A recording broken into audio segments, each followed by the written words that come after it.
ideas. It's a tremendously amazing thing, right?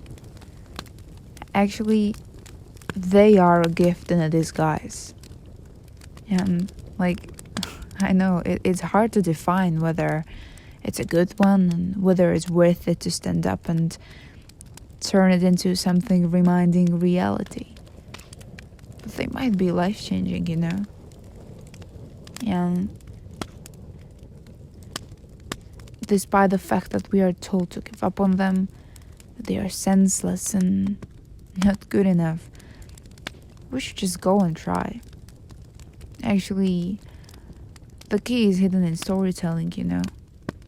And this story was the reason why I packed some stuff and flew to Sweden to just find answers on my own. And the story starts with a quote. "We are who we choose to be." It was never about proving someone right or wrong, you know. I didn't win over no one, but I did win over myself. Yeah, I won the most important fight in my life. That's all I did. No matter where you are in life and what you do and how much money you have or not, always stay humble and respect human beings around you. Use your heart more often and smile because even in the worst darkness, there's always something to be thankful and happy for. There's always hope. Always. So, if I was supposed to say 3 things I know about you, it would probably be that you come from Czech Republic, you studied general medicine at Charles University, and right after finishing, you left to Sweden where you slept in the forest for 4 weeks, which is like very impressive. But what was the reason for leaving to Sweden?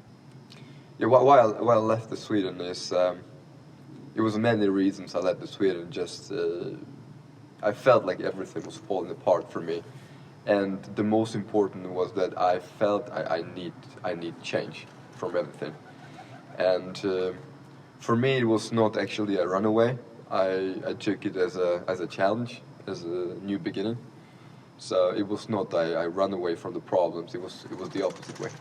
All right, and like, why was it Sweden? Why did you choose Sweden? You know, there's a lot of people asking me that. But the thing is that when it comes to the moment I'm leaving, and I question myself where I'm gonna live,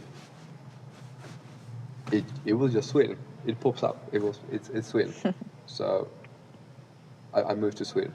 So we know that it's possible to work in Sweden when you speak English, but probably not as a doctor. So you can speak Swedish, right?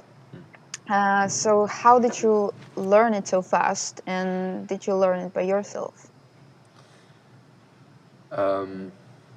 You know, like I knew from the very beginning that to learn the Swedish properly is like the priority number one. And it's true, like you can't work as a doctor in Sweden without knowing fluently Swedish. That's just not gonna happen. Before I moved to Sweden, I loaned money, and before I actually moved to Sweden, I paid for the course in Uppsala, language course. And basically all the money I loaned, all the money I get from my friends or borrowed from my friends, 90% or 80% of the money I invested into the language. And of course I studied hard at 13, 14 hours per day. You know, it's starting with listening radio and just like I forbid myself to speak in English and Czech, so I would just try just Swedish, even though I look like an idiot. But it helped me just cross the barrier of the fear to speak. What I read in one of your posts, it was that you paid to a homeless person, and you invited him for a coffee so that you can speak to him. No, I didn't invite him, but I just like the people I was studying with in Stockholm was people that they had been doctors, and most of them were paying for the private lectures, and of course it helps, you know. But I didn't have money for that, so I met this guy in front of the local shop here. You know, it's not here, it's in Stockholm, and he was brilliant Swedish, and he was homeless. So I just asked him like, can you imagine talking to me for 3 hours? And I presented me, and I told him my problem, and you know he was still homeless, so he wanted to food and some money. So I always bring some food or or buy some food from the local shops and coffee or something. And we have been talking 4 hours, 2-3 hours per day. And it's like it was not some conversation you would be amazed by. It was Yeah. just a lot of shit talk, but it helped. It helped, and the month after I was doing the test and I made it. It's amazing. It's really almost amazing how when somebody's on the bottom, how your thinking is changing. Like you try to hit the source and you try to solve the problems another way around, and I mean like these unconventional ways. Yeah. Because I can tell you, if I would have money, I would never ever talk with this man. I would never even stop. I would just probably ignore him and just buy my bread and go home. Let's talk about your arrival to Sweden. So, how were you traveling, and were you actually like financially ready for coming to live here? Because it's not very cheap in here. You know, I just like it's gonna sound funny, but when I came to Sweden, I have on my account 19,000 Czech crowns, which is like 1,000 bucks. So I was not ready, and I think I was so naive when I came here that I was almost on the level of stupid. But you know, for me, when the time when I left, I just felt I have to do it now, and I was not thinking after. I was driving a car. I was driving a car from the place I live in Czech Republic. It's called Miroslav in South Moravia, and I was riding through the Poland to Gdansk, and from Gdansk I took a boat, took a ferry to Sweden, and I landed in Nynäshamn. It's a harbor place, and from there I should drive to Stockholm, and the course I paid, the language course I paid, started in 3 weeks and a half, and after my arrival. And I thought, in a naivety, I'm gonna stay in some motel or hotel and just like explore Sweden before I actually start studying the language. But you know, those 19,000, they would not last even 4 or 5 days. I can't say that I was homeless directly when I came to Sweden, but I chose to stay in the forest just to save the money. You know, I got a whole new perspective, and it was just like a few weeks in the forest, and it did an amazing job. You know, here. Like the time you spend alone can make like really strange things with Yeah, your yeah. mind. Because you know, these exactly are the kind of situations where usually people give up, or they tend to give up. Or like, are you a believer, or what was the vision, or what was going on in your mind that you did not give up? Now, you know, like the most important thing is to prove all those people who told me I can't do this. And you know, I told them I'm leaving to Sweden and I have 19,000 and I'm just leaving to Sweden. There was no one who told me, oh, go, like go, and just it's gonna be good. It should be other way around. You know, it should be I'm moving to Sweden to a better education and to start over. It should be to prove someone wrong. Yeah. But at that time, it was like that. And it took me a long time after that to realize that it was never about proving someone wrong. And I wrote it on one of my posts. It was never proving someone wrong. It was to show myself that I can do things that I didn't think I can do. And you also said that people, especially professors at the university, like they told you some things that were like they were not really nice and No. supportive. You know, sometimes in med school, it's not possible that you know everything. Yeah, of There's course. always something that you not know. Yeah. And yeah, just some professors pick you up and just like try to humiliate you in front of everyone. You know, like this is the question. I think it's the general question. It's like there's always you can always find someone somewhere who is not supportive. And it can be professor, and it can be teacher, and it can be your family. It's always there, you know. So it was not strange from normal. Of course. You know, it's like one professor told me, like, it was funny. One professor from history, she told me that I should definitely change the math school, and the reason I should change the math school was that I didn't recognize a histology sample, and you know, like, your first year and the second year, you believe what you hear. You know, it's like, should I? Like, should I really? And now when I'm sitting here and like thinking about the time she told me that, it's like I'm laughing. I came across your profile via Instagram, and after some time I could see that your posts were sponsored, and at the same time I was reading that you were sleeping in the forest and you had photos taken in the forest. So these were like two things that were kind of like in a contrast.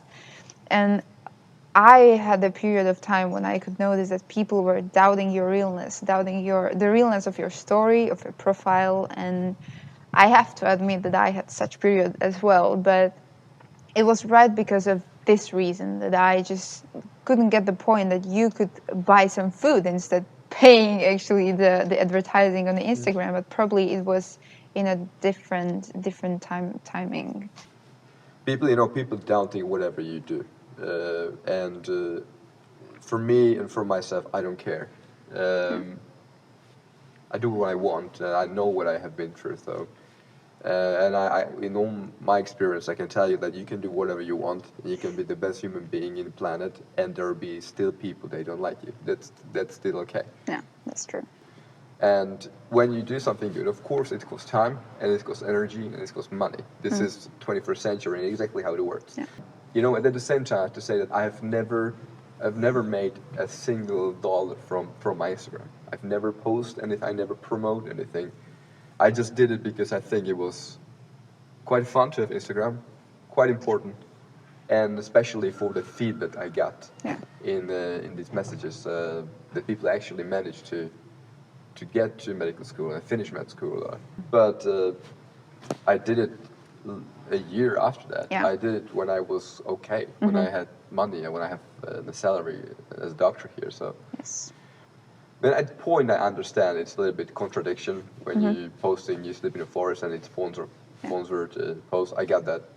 Good. Yeah, And but we can also see that you don't post that often, but I like it about your profile because we know that the things that we care about, we need to invest time in that. And you mentioned that sometimes you have to, like, you need the time for your thoughts. You need them to kind of connect in the best way possible. And it requires time, a lot of time sometimes. Yeah, so what we care about, we need to invest the time in. So, But you know, like if you look at my Instagram, I have 75 posts because I wanted every post to be meaningful in some way. yeah. I didn't want it to be this meaningless Instagram when you take a picture and wrote, good trip. It doesn't have, it makes no sense for me. You know, if you want to be heard, you need to have people that listen. You know, and unfortunately, Instagram works with special algorithms that if you want to be heard, you have to sometimes pay for it. The night before the day we met, we had a call, and you told me that, Claudia, I am just a normal guy in Sweden. I'm no celebrity, okay? I'll remember this sentence forever. And I just was wondering whether people in here, like your neighbors or colleagues, perceive you as something like a celebrity or not. No, I don't think so. I just like people know. People know about me and my story. I actually met some patient who recognized me from the Instagram, but Really? but that's it. And you know, I think like the only reason my Instagram is a little bit bigger than the other ones is basically I just tell the truth. Now you can create everything. You can hide almost everything. You can say whatever you want, and people will believe you because it's. People will believe what they want to believe, Yeah, you know. that's it. All right, so like when we go to the beginning of your story, what do you think was the issue or like the breakthrough, the point that you started feeling the mental suffering? You know, depression is like a diabetes. You can't see that. Yeah. You can't. I mean, if you meet people with depression, they look exactly like normal people. And what's so strange is that there is people with diabetes. They talk about it in a coffee while eating a cake, but people who are depressed, they just don't talk about it because first they are scared to talk about it, and second there's not so many people to talk about it with, you know, because I feel like when I was bad, I wanted to talk about someone who is bad as well, just somebody would understand. And did you say it aloud that you suffer from such thing? Did you have a close person Yeah, or I friend? said it. Yeah, of course. Not immediately, Yeah. but I said to my family, I'd like, look, I, I, I feel bad. I think I was shouting for help, you know, inside, but on the outside I was quiet. Yeah. Were you trying to search for something that was making you happy at the time, or what was the thing that was making you happy? It's like at the time, you know, like when I was at my worst, there was nothing that was making me happy. Nothing at all. No, I just like, it's like how to describe a deep depression is that you live in this like kind of slow motion, you know, like you wake up after the night you slept like 2 hours, you're waking up, you have no energy at all, everything is like slow motion, you're like in this zombie mode. Yeah. You try to study, you're reading something 20 times, and 1 minute after that you have no idea what you have been reading about. And I don't know what is more depressive, if it was depression by itself or the fact that you're losing the potential you had. Because at the time I was 17, 16, 17, 18, I knew I wanted to study at med school. And, you know, like, you need to go to the entrance exams and you need to study for that. And the fact that I can't do that, or I can do it, but I remember nothing, it was just killing me. You know, when I'm looking back to that stage in my life, after going through that, it helped me to develop this empathy for people who had depression. But I think that the most important thing, if you meet someone with depression and you had depression yourself, is this empathy, that you really understand what's going on. People are so scared talking about depression. People are hiding. People are don't talking to each other. People are judging. Yeah, judgment. That's sometimes the biggest problem, that people feel judged, so they don't talk about it. Because it feels like nobody around understands. If there would be the most powerful thing you could share with someone, with people, what would it be? The most powerful thing. Yeah. You know, the most powerful thing is knowledge. But if you ask me 8 years back, what is the greatest thing I can imagine, I would tell you probably a huge villa at Lamborghini, and that's it. If you would ask me what is my biggest dream 2-3 years ago, I would tell you to be a great doctor. And if you ask me now, it's to be happy. It took me 28 years to realize that. And what if someone told you that it is exactly the materialistic things that are making him happy? Yeah, and I would say, of course, but I don't believe that it's the same happiness. Yeah. It's the same happiness I'm talking about. Yeah. And you know, if you buy a Ferrari, it will make you happy. It will make you happy for 1 day, Yeah. 2 days, It's temporary. and then it's just almost like a habit. You have a car. Yeah. Because sometimes this is the problem, that people can't be enough for themselves at no point at their lives. Because I think they are losing a lot when they are not capable of saying this thing. Yeah, it's a lot to do with self-confidence as well. You know, I think that everybody should have self-confidence, but it's always important to stay humble, because no matter how much you can or how much you know, Of course, yeah. there's always going to be someone who is better than you, Yeah. who is more smart than you, who's faster than you, and So it's important to be humble. You know, people without self-confidence, it's hard to trust them as well, because, and especially in medicine, you know. And So- have you always had it? No, I didn't have all the time. I have really bad self-confidence when I was in med school, because I think if you have self-confidence, then you need to know something. I mean, to build a self-confidence, you need to master something. If you have self-confidence and you know nothing, then you're just stupid. Stay humble and have self-confidence and work hard, because if you work in medicine, you have to study every day, because every day is new information that are coming. So you have to be up to date, and I think with every job actually. But self-confidence is important, but in a limited way. Self-confidence should sparkle what you can do.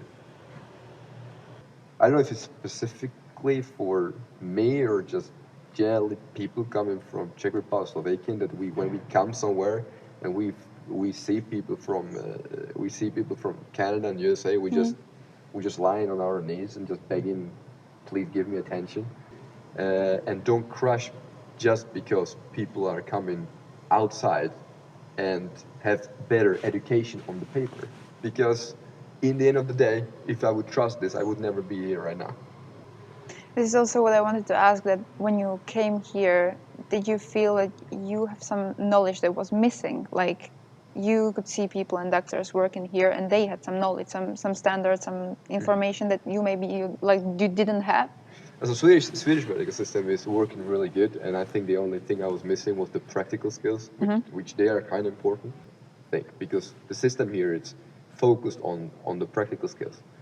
Our system in Czech Republic, and especially in Charles University, it's basically the most pressure is put on the theory. Students here in Sweden, when they finish the med school, they're doing something that is called AT program. An AT program is a pre-resident program.